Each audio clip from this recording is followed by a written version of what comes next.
This podcast is for informational purposes only and should not be considered legal, medical, or mental health advice.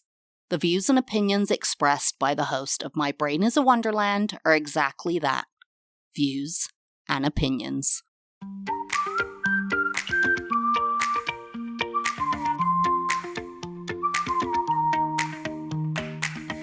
This is Emily Ruth Henderson, and I'm the host of My Brain is a Wonderland, the podcast for neurodivergent women and the people who love them. In 2020, after a hellish pandemic, I was diagnosed with ADHD and autism. Surprise! Now, I am passionate about reaching other women just like me who've been pushed aside, ignored, and misdiagnosed for far too long. Each week, I discuss my experience navigating my 30s with these two life-changing diagnoses. There'll be highs, there'll be lows, and everything in between when you join me for Season 3 of My Brain is a Wonderland.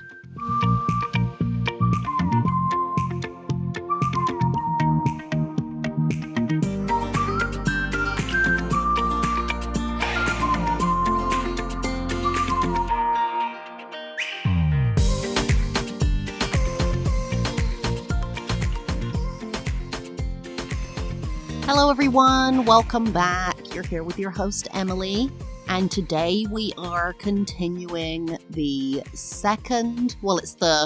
fourth episode in the series of Masking Autism, but it's the second episode of the actual masking symptoms.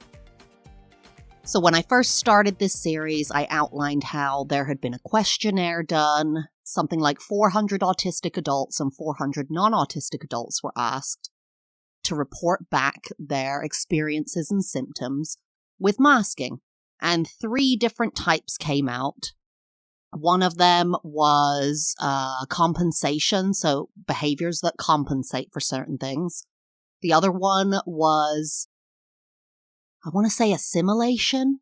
And this one we're doing right now is actually the masking one, which they actually describe it as, and by they, I mean the researchers and the people who conducted the survey, they describe masking as actually repressing your traits, whereas other traits, other things, symptoms of what you might think are masking are actually compensating for things you don't have or want to have, or see yourself as not having, and we'll get into it after this episode, but assimilating as in symptoms of you trying to assimilate, maybe copycat behavior, maybe mimicking, things of that nature.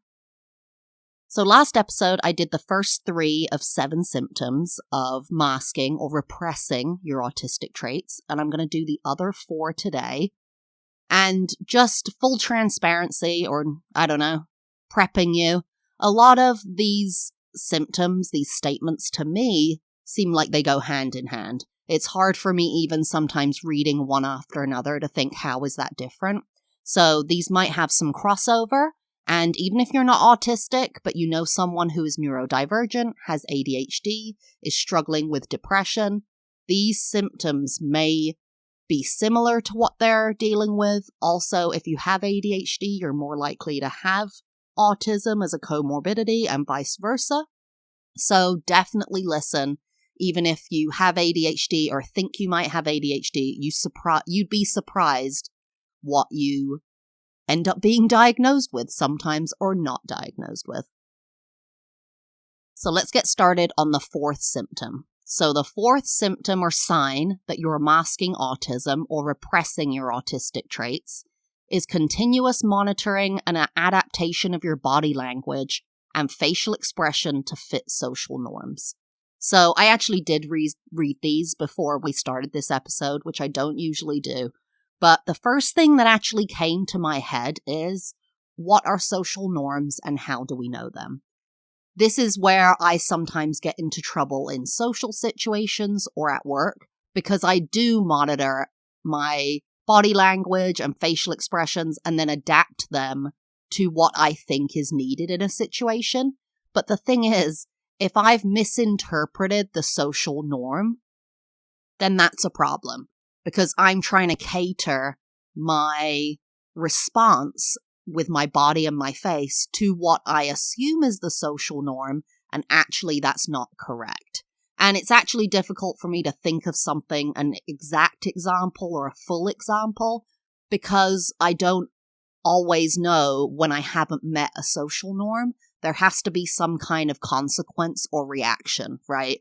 So if I'm trying to join in with a conversation and act smiley and happy, and, oh, I'm totally in the mix and this feels so great, and I'm very social, aren't I? And I talk with this very sing-songy voice, and I'm very passionate, but not too passionate, and then I bring up murder.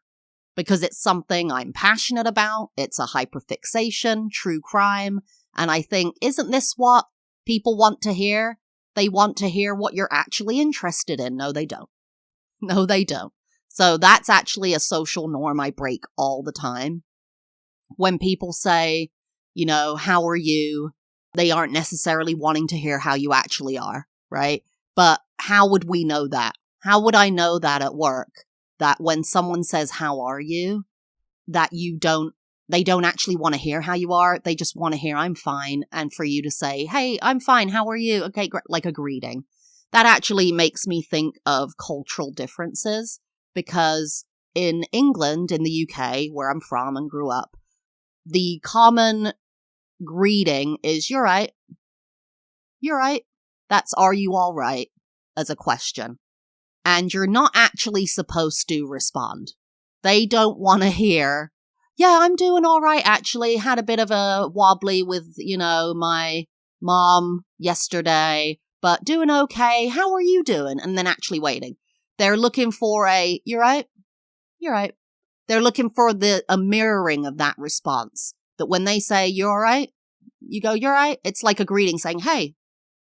Same thing in America that I've noticed, having lived here for 17 years now, is when Americans say, sup, what's up, sup, they don't mean what's up. They don't mean how are you. It's just a greeting. So that if you're passing in the hallway at work and they go, sup, you're supposed to go, sup, and just kind of nod at them. And the amount of times I've had people keep walking who go, what's up? And I'm like, oh, I'm doing great. How are you? Bye. Later. Great. See you at lunch or something. So how are we supposed to know the social norms to fit in when we constantly misinterpret them because people aren't, outwardly telling us what they are, because you learn them from being neurotypical or having neurotypical parents who teach you, or being in social situations where people kind of give you the in.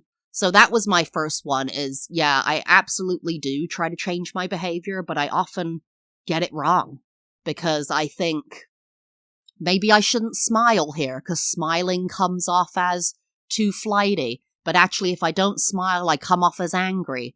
Well, I didn't know what emotion was requested of me in that moment. So I find that actually very difficult.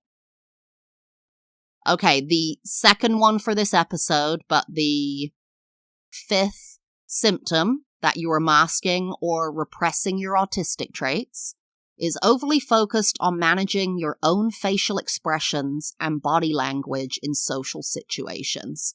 So I guess that's different to the previous one, which is continuous monitoring and adaptation. This is about focus, though I would say monitoring means that you are highly focused. But managing your own facial expressions and body language in social situations, which I think does go with that previous one, because you're not monitoring, because that was the previous one. You're focusing on managing these things in social situations because you want to adhere to social norms, right? You don't want to come across as a weirdo. And what I mean by a weirdo is someone who isn't towing the line. If you seem, when people say, ooh, she seems off. She's a little strange. She marches to the beat of her own drum, okay? You'll see that in school reports if you've been diagnosed neurodivergent. Independent. Does what she wants. All this kind of stuff. Doesn't follow other people, blah, blah, blah. And I was always told by my mom, you don't want to follow other people. You want to march to the beat of your own drum. Don't care what people think. Which I think that was her trying to help me which it did. You don't want someone who's easily peer pressured, and trust me, I am not easily peer pressured. My autistic boundaries are so hard and heavy, and I'm very firm with them, and always have been, even as a child. You couldn't get me to smoke a cigarette to save your life when I was in high school. I thought it was stupid, I wasn't going to fall into what the pack was doing, and I'm done. But you also don't want to come across that way. Once I left high school, where you can kind of be the pixie dream girl weirdo, you can kind of be different and guys and girls dig it, right? Once you enter the workforce, people don't dig that. People don't dig you being different to them. People don't dig you diverting from the so-called norm. They want you to fall in line and do what they want you to do and what is expected of you. But if people don't set the expectation, how do I know what to do? I don't. But the big thing in all this is that I do focus on my body language and facial expressions because I don't want to come off as other, as strange. And it's especially common when I, say, start a new job, meet friends of my husband's. You know, I don't want to come, and I super freak out about that. When I meet my husband's friends, I really freak out because I don't want, this is terrible to say, but I don't want who I am to, like, reflect on my husband, right? Like, I don't want people to look at me and hear me talking and expressing who I really am and have them think, like, why are you with this person? Or, man, she's really weird. Like, I always have that I'm afraid that I'm gonna let him down by someone seeing who I really am. But I think when people see, well, I don't know. Are people seeing who I really am? I mask so much that sometimes it's hard to find the line of who you really are, of what you really think and who you want to be in public. I've always been told I'm so sweet, I'm so nice, I'm so calm. And I think a lot of that is true. I am very nice. I'm very compassionate. I feel for everybody. And, you know, homeless people, immigrants. I have this really big, wide net of compassion. But I also don't want you in my space, don't want you to bother me, will fly off the handle if you're in my sensory space. And so, but does that negate who I am? Does that negate the fact that I'm a nice, compassionate person?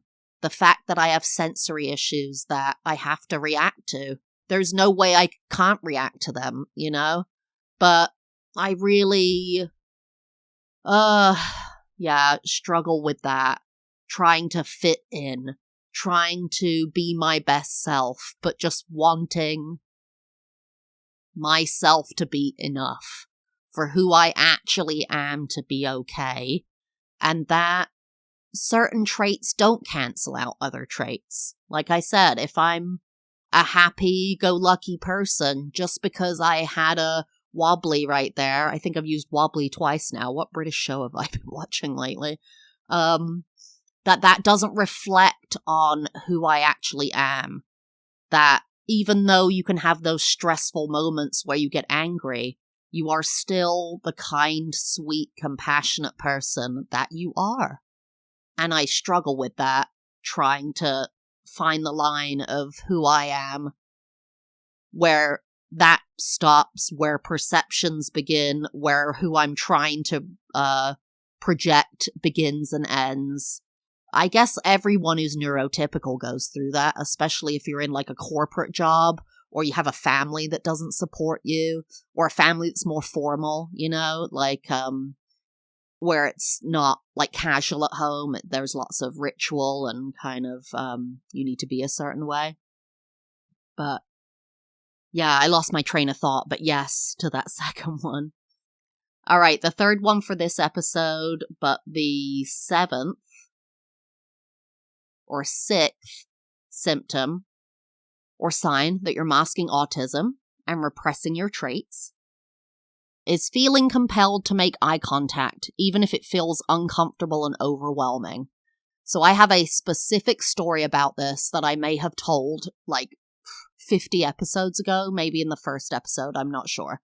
But I never really noticed my issue with eye contact until I worked. Maybe when I was younger it did happen, but I just don't remember it happening.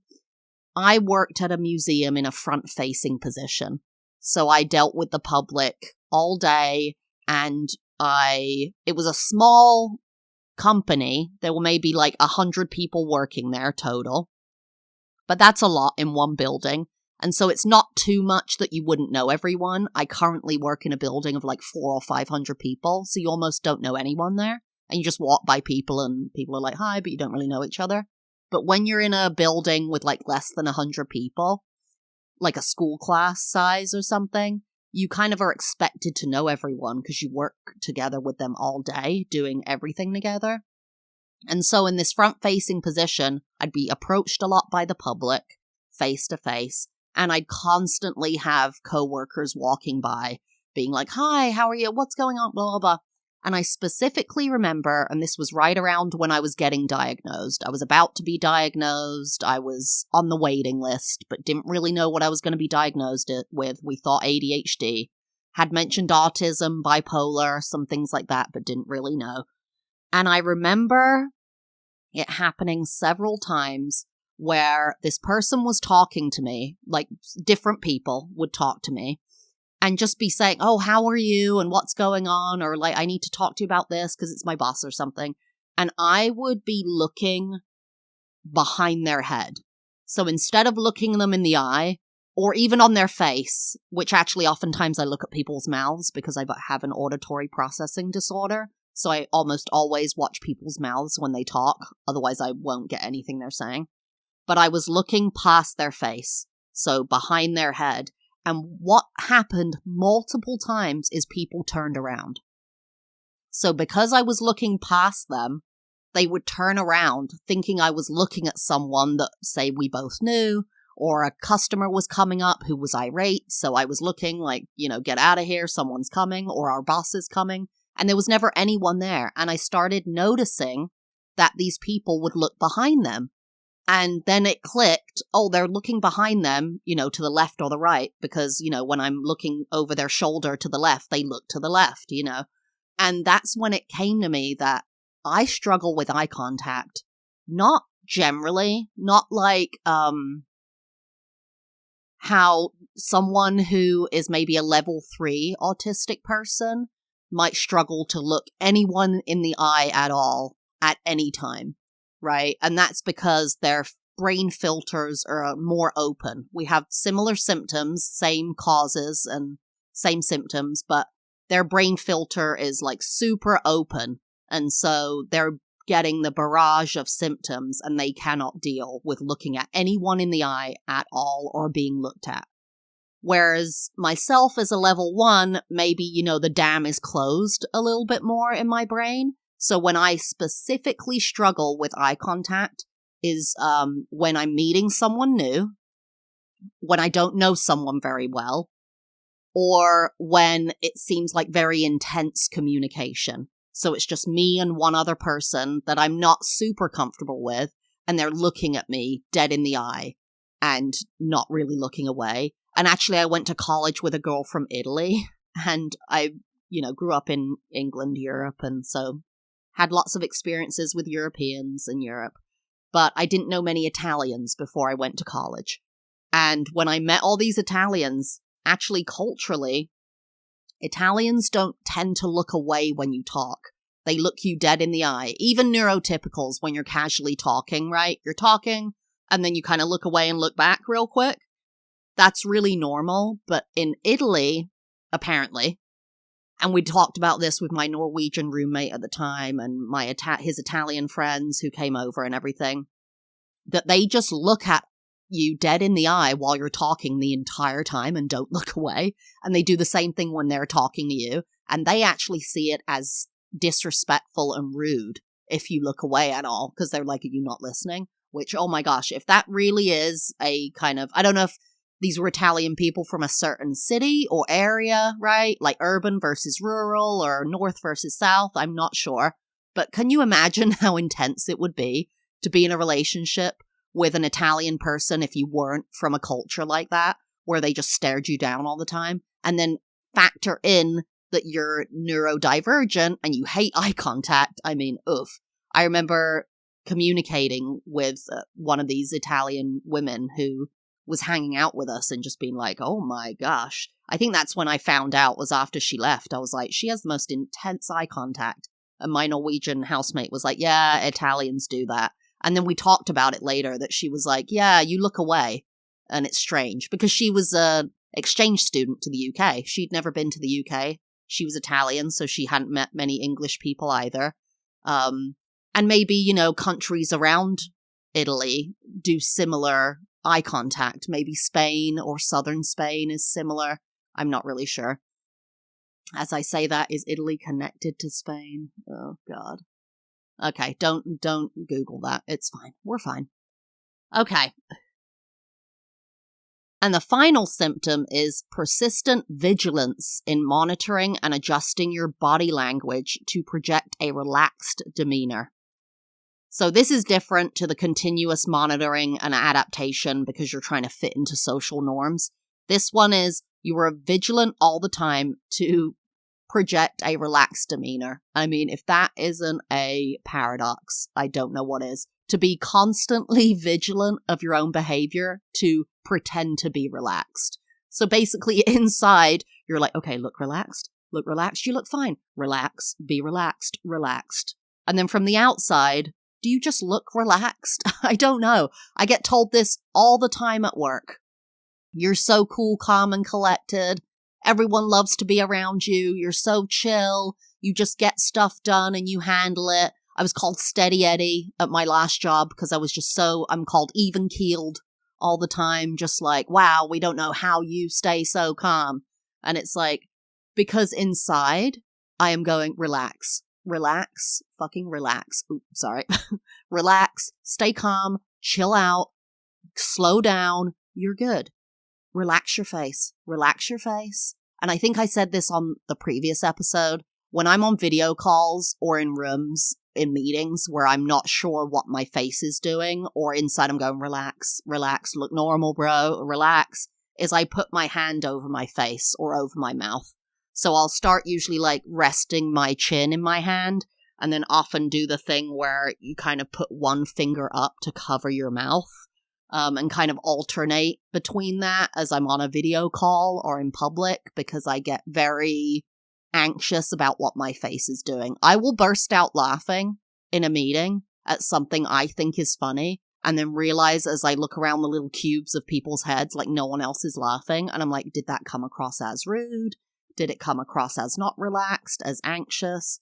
I don't know. So I'm constantly trying to look like baseline relaxed. Like I'm at work and I just did yoga this morning. So there's maybe a tiny smile, but it's not too intense. But I don't have resting bitch face because I'm relaxed. And if I had resting bitch face, I wouldn't be relaxed. I'd be upset and angry inside. So now I'm relaxed. What are my arms doing? Because if they're by my side, I look super rigid. But if they're folded, I look like I hate you. So maybe they're kind of settled in my lap. Or resting one arm on top of the other while the hand touches the face, you know, kind of like a Vogue shoot or something. But I'm super relaxed, guys. Look at my eyes. My eyebrows are down. I have no feeling in them at all. My face is just totally chilling. That is what I'm saying in my head all the time. It's what I'm hoping I project all the time. And I'm guessing most of the time it works, but when I'm in heightened situations, it doesn't work. As you know, I've been going through stuff, quote unquote, at work. And actually, because I've had heightened emotions at work lately, in certain situations with certain people, I haven't been able to project that very calm, kind of still demeanor. And it's coming across as a little bit anxious or angry, or which really, when I say anxious or angry, it's that my mask is falling away and I'm coming across as monotone. So I'll have the resting face where there's no smile. I mean, I'm talking right now. I'm not smiling right now, I'm just like talking. And then my voice will get a little bit like, I don't even know if I'm doing it right now. Like, God, I can't even do it. I can't even fake it because it has to be so real when I'm monotone.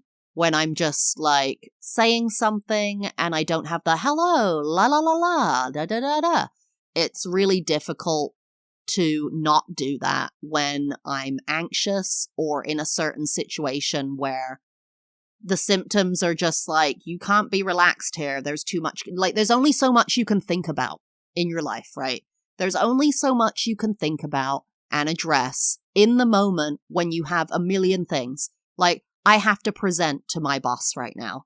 I have to bring up this thing that's uncomfortable. I also have to look normal, smile, don't laugh, don't look like this. Okay, now you're folding your arms. What about, okay, you just exclaimed with your hands. I mean, you just bit your finger. Stop doing that. It's like, that's my brain. That is my brain when I have so much stuff to deal with. So honestly, day to day, don't even know how I do it sometimes. What has helped me is stripping away my life in a lot of ways. And that might sound really harsh, but what I mean is, like, I can't do 10 things in a day.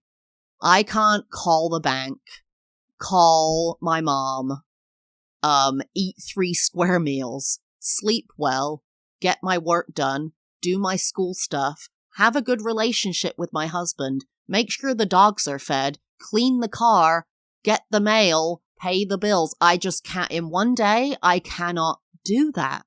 And so what I've been able to do is with work, I ended up in a corporate job. And so they aren't like, usually, depending on your position, like work 7 days a week, work 12 hours a day. That's what I was used to in the past. And when you're used to that, a lot of other stuff falls by the wayside. So I've really had to remove what I do in life and kind of say, I'm going to do one thing today, and that's the thing I'm going to do and achieve. Like, I'm going to do my homework today in addition to work. And then maybe we're going to order food instead of me cooking. Or maybe my husband is going to deal with the dogs when I do the thing, or what have you. So that's been kind of my best trigger for being more relaxed at work and in my home life, actually.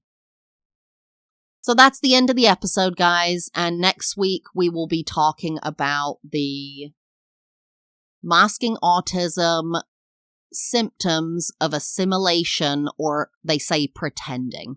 So the first ones were compensation. Today was actual masking or repressing. And next time is going to be pretending. And we're probably going to do 2 episodes on those symptoms.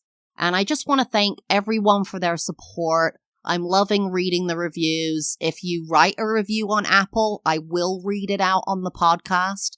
If you put a question in the review, I will absolutely answer it in the podcast. Maybe you'll even get a whole episode out of it if it's a really good question. So keep putting up those 5-star reviews. I really get a heartwarming feeling when I see how many people this is reaching, how many people are listening right now. And I'll see you next week for the next episode of My Brain is Wonderland, Season 3. And I hope you have a great rest of your week, guys. Bye-bye.